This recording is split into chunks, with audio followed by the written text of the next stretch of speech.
The forced displacement of Artsakh Armenians, violated rights and the loss of identity.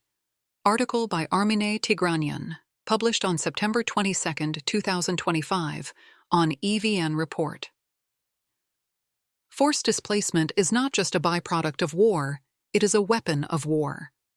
Today, it ranks among the world's greatest humanitarian challenges, often inflicting wounds deeper and more enduring than the calamities of war itself. Under international law, displacement is recognized as violence and a crime. On September 19, 2023, Azerbaijan launched another military aggression, accompanied by war crimes, ethnic cleansing, and acts of genocide that resulted in the forced displacement of tens of thousands of Artsakh Armenians from their historical homeland. The causes of this displacement are deep and multifaceted. They stem from the 44-day war of 2020, including the targeting of civilian settlements and the killings, abductions, and executions of civilians. They are also rooted in the 10-month blockade of the Lachin corridor, which led to starvation and lack of livable conditions, as well as fear, despair, and mass human rights violations.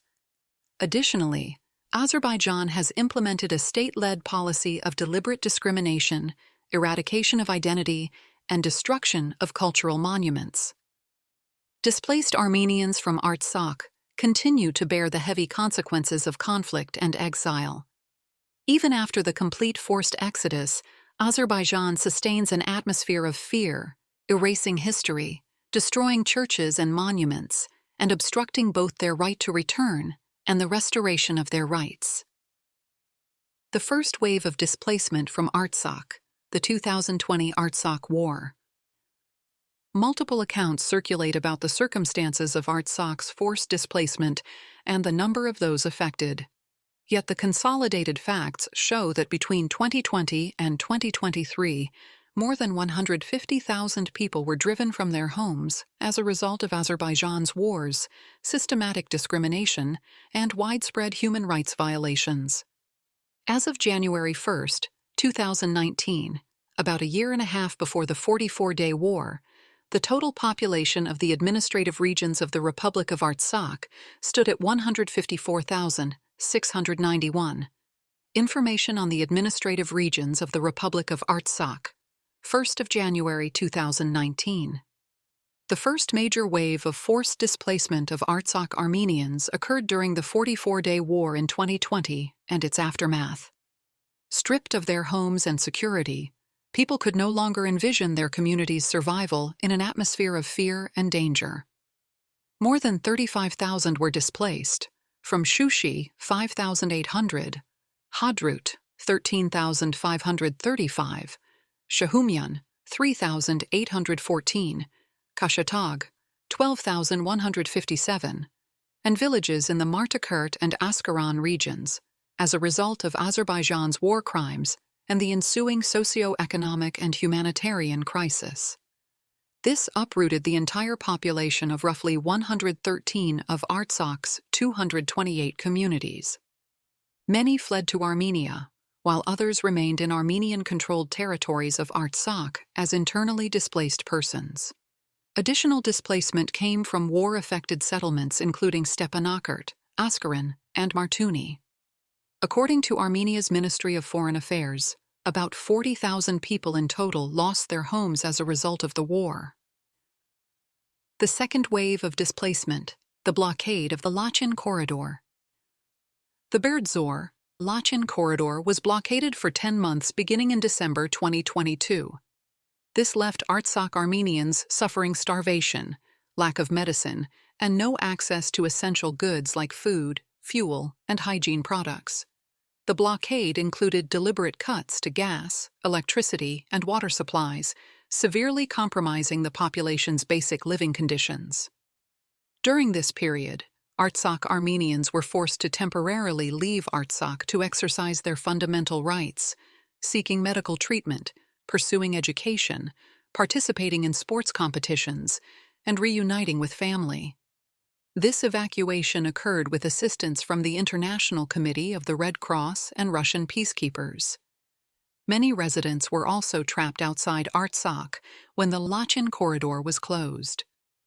When considering these displacements alongside those who died defending their homeland and those taken captive during the war, a pattern emerges. This represents the second phase of displacement, revealing Azerbaijan's strategy to depopulate Artsakh, a plan implemented through various phases and methods. The third wave of forced displacement, the final assault. The third major wave of displacement occurred on September 19, 2023, when Azerbaijan launched military operations along the entire line of contact of Artsakh. Although the military operations lasted only one day, they surpassed many longer wars in terms of war crimes, killings of civilians, and destruction of civilian infrastructure. From September 20th onward, the population endured casualties, starvation, uncertainty, fear, and despair, while the Lachin corridor was still closed. Azerbaijan's policy concluded on September 24th when the Lachin corridor was opened, allowing the population to flee. Within 10 days, residents, seeking safety, abandoned their ancestral lands. The blockade of the Lachin corridor, the devastating day of military operations, civilian casualties, fear of physical annihilation, threats of captivity, and racially discriminatory treatment effectively forced this displacement, creating conditions that made leaving unavoidable. The forced exodus occurred between September 24th and October 4th.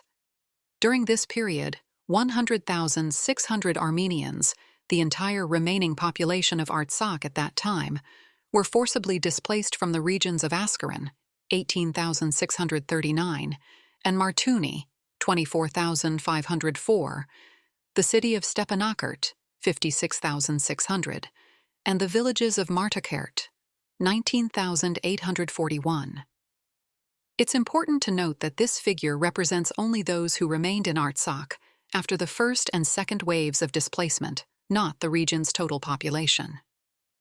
On October 12, 2023, the Parliamentary Assembly of the Council of Europe adopted Resolution Number 2517, the humanitarian situation in Nagorno-Karabakh, strongly condemning Azerbaijan's actions of September 19, 2023, and the crisis caused by the preceding blockade of the Lachin corridor. In Article 11, the Assembly explicitly acknowledged that nearly the entire Armenian population of the region, 100,600, had fled to Armenia from their ancestral homeland due to threats of physical annihilation, Azerbaijan's long-standing policy of Armenophobia, and lack of trust in Azerbaijani authorities. After this mass exodus, the Armenians of Artsakh temporarily settled throughout Armenia, primarily in cities and communities within the Kotyk, Ararat, and Armavir regions. What caused Artsakh Armenians to leave their homeland? Was it voluntary or forced? The Rome Statute classifies forced displacement as a grave crime against humanity. According to Article 7(1)d of the statute, deportation or forcible transfer of population means forced displacement of the persons concerned by expulsion or other coercive acts from the area in which they are lawfully present, without grounds permitted under international law. The elements of this crime include both physical force and the threat of violence. The elements of crimes clarifies that the term forcibly is not limited to physical force. It may include threats of force or coercion, such as those caused by fear of violence, duress, detention, psychological oppression, or abuse of power, creating situations where individuals have no genuine choice to remain in their place of residence. Article 7(1)d, Element 1. Moreover, even if the displaced persons wished to be, and in fact requested to be, evacuated from the territory, this does not mean that they had a genuine choice. Pages 564 to 565. Fear profoundly shapes human decision-making. Even if civilians in Artsakh left their homes for reasons of security or military necessity, such displacement cannot be considered voluntary or lawful. Likewise, even if displaced persons request or appear to accept evacuation, this does not mean they have a genuine choice. International jurisprudence underscores this principle. In the Milan Simic trial, the International Criminal Tribunal for the Former Yugoslavia, ICTY trial chamber, stressed that determining whether displacement is forcible requires examining the individual's genuine intention. The court held that the absence of genuine choice, where a person's departure results from fear, coercion, or the impossibility of safe residence, renders displacement involuntary. Applying this precedent, an Artsakh civilian is considered forcibly displaced if they lacked a real alternative to leaving. The court's reasoning in the Yugoslavia case further clarifies that displacement is deemed forcible if a person would have remained in their home in the absence of discrimination or persecution. Therefore, even the seemingly voluntary departure of the Artsakh Armenians following Azerbaijan's war crimes and acts of violence is classified as forced displacement under international law, because coercion in this context means absence of choice. In the Popovic et al. Case, ICTY ruled that if civilians are given the choice to either flee or take up arms under threat of death in order to defend themselves, this does not constitute a genuine choice, but rather amounts to forcible displacement. The ICTY trial of Milorad Krnojalak established that forcible displacement occurs when individuals are removed against their will or without a real choice. Similarly, in Prosecutor versus Nalitilic and Martinovic, the tribunal affirmed that consent obtained through threats is not genuine. Fear of violence or psychological pressure may compel individuals to leave their habitual residence, creating an environment in which there is no other alternative but to depart, and the decision to leave in such circumstances amounts to forcible displacement. The tribunal further clarified that an agreement between representatives of parties to a conflict does not in any way render displacement lawful. Military commanders or political leaders cannot consent on behalf of an individual. In its judgment in the Pirlich et al. Case, the ICTY ruled that the mere threat of force, physical, mental, or moral coercion may be sufficient to characterize displacement as forcible. It is the absence of a genuine choice that renders the displacement unlawful. These findings confirm that the displacement of Artsakh's population must be characterized as forcible, as people were deprived of free choice while living under an atmosphere of fear. The targeting of cultural heritage served as a significant aggravating factor that further compelled people to leave. What order displaced Artsakh Armenians? International instruments that prohibit displacement, including Article 17.1 of the 1977 Second Additional Protocol to the Geneva Conventions, Article 8.2e8 of the Rome Statute of the International Criminal Court, and Rule 129b of customary international humanitarian law, all require the existence of an order to establish illegality. These provisions specifically prohibit issuing an order to forcibly displace civilians. An analysis of various international instruments suggests that while the element of an order appears in some legal frameworks, it is not always required for displacement to be classified as forcible. Rather, in many instances, it serves as a flexible, contextual requirement. Specifically, Article 8.2e8 of the Rome Statute also states that ordering the displacement of the civilian population for reasons related to the armed conflict, unless the security of the civilians involved or imperative military reasons so demand, constitutes a war crime. The term order in the aforementioned article should be interpreted broadly, not merely as a strict directive to displace civilian populations. This broader interpretation includes measures that compel displacement of civilians, including the spread of terror, fear, and threats. It's important to distinguish between displacement driven by these coercive conditions and voluntary population movement. Article 31(3)b of the Vienna Convention on the Law of Treaties supports interpreting treaties together with the context. International law scholar Matt Brown, in his work, The Evacuation of Eastern Aleppo, Forced Displacement under International Law, argues that the term order in Article 8.2 of the Rome Statute should not be interpreted rigidly. He suggests focusing on the coercive aspect of the crime, rather than strictly interpreting how such coercion occurred. Brown further clarifies that an order in this context does not require a formal written or oral instruction. Even when international humanitarian organizations coordinate an evacuation rather than government officials directly ordering it, this distinction is not decisive. What is decisive is creating conditions that compel individuals to evacuate.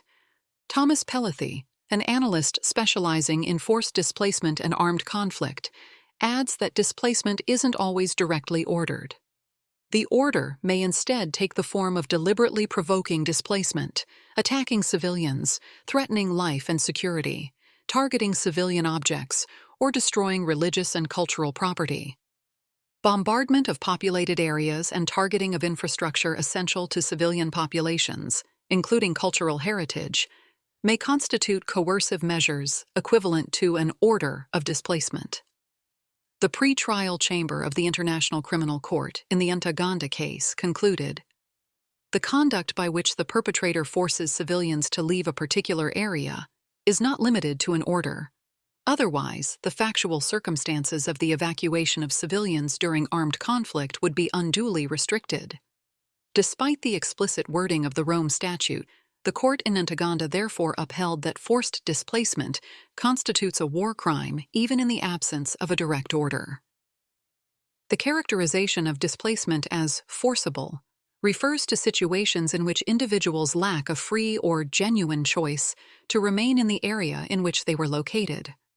The International Criminal Tribunal for the former Yugoslavia, in Prosecutor versus Krnojalak, established that forcible or compulsory displacement includes threats or use of force, fear of violence, and unlawful detention.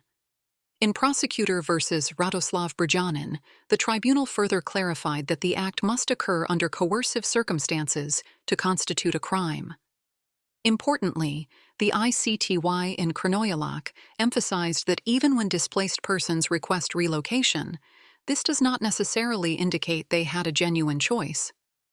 The United Nations General Assembly, in Resolution 61-232 on the situation of human rights in Myanmar, expressed grave concern about attacks by armed forces on ethnic groups without mentioning any requirement for an explicit order within the customary norm prohibiting displacement.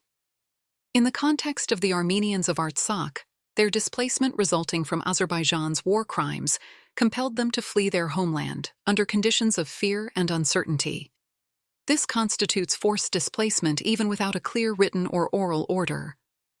The destruction of civilian infrastructure, residential areas and health facilities, deliberate targeting of cultural heritage, and creation of an atmosphere of fear, all used as methods of warfare, effectively serve as a de facto order for forcible displacement. Forced displacement prohibitions in international law.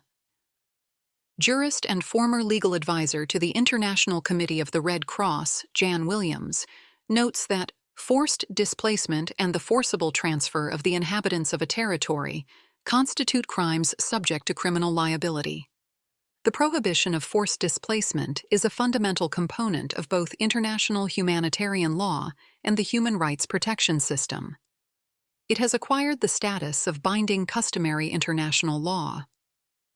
Some scholars have proposed further that mass forced displacement should be defined as a distinct international crime.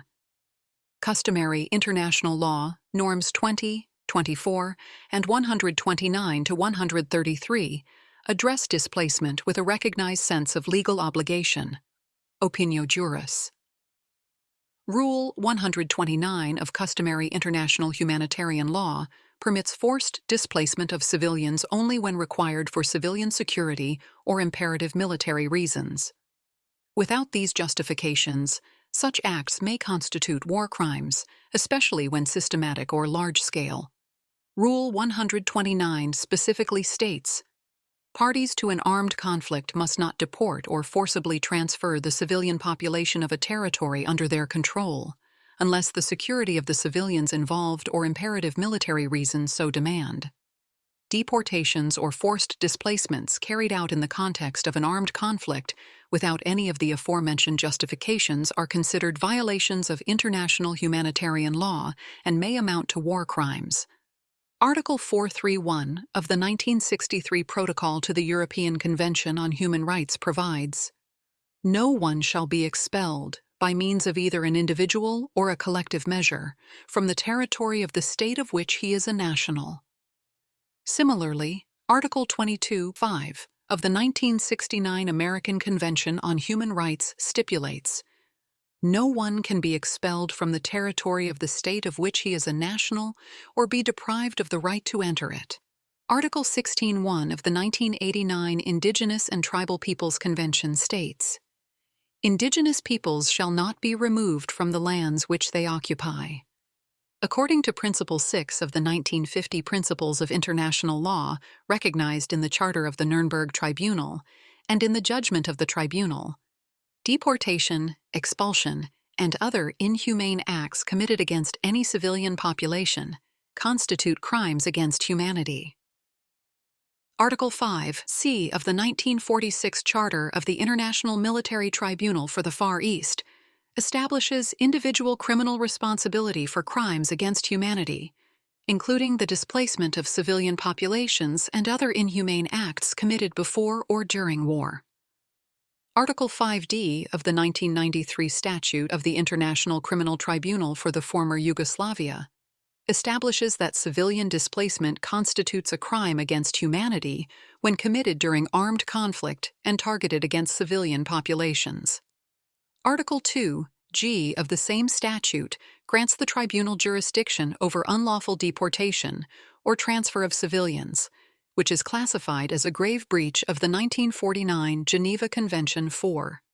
Similarly, Article 3(d) of the 1994 International Criminal Tribunal for Rwanda statute says that deportation, when committed against a civilian population on national, political, ethnic, racial, or religious grounds as part of a widespread or systematic attack, is a serious crime against humanity. Several international organizations focused on displacement issues, including the UN High Commissioner for Human Rights, the Internal Displacement Monitoring Center, the International Organization for Migration, the UN High Commissioner for Refugees, UNHCR, and various humanitarian agencies, believe that adherence to international humanitarian law could reduce the number of displaced persons worldwide.